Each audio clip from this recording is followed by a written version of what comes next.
The Prophet ﷺ said that Allah subhanahu wa ta'ala answers your dua in one of three ways. Again, we said sometimes no is an answer. The first way is that Allah subhanahu wa ta'ala gives you what you ask Him for.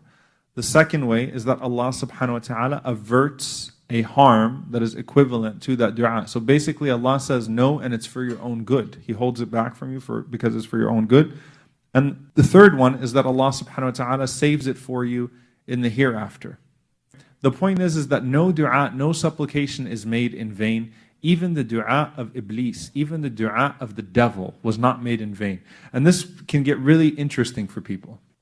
There's the saying of the Prophet ﷺ about this man that's lost in the desert, and he calls out to Allah subhanahu wa ta'ala and he says, Ya Rab, Ya Rab, oh my Lord, oh my Lord. And the Prophet ﷺ said, his food is haram, his drink is haram, غُدِيَ بِالْحَرَامِ, his clothes are haram, he nourished himself with haram, أَنَّا يُسْتَجَابُ لَهُ, how can he be answered? But then, Allah tells us in the Quran that shaytan said, قَالَ رَبِّي أَنظِرْنِي إِلَى يَوْمِ يُبْعَثُونَ, delay me until a day that give me respite until the last moment. So give me a delay.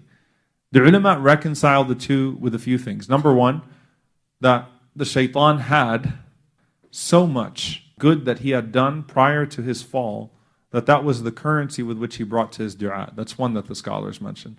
The second one is that sometimes Allah curses a wicked person by giving them exactly what they ask for.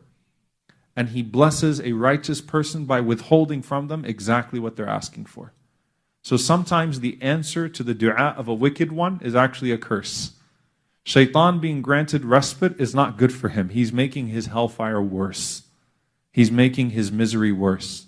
So he did not ask Allah subhanahu wa ta'ala for something good for him. He asked Allah subhanahu wa ta'ala for something bad for him.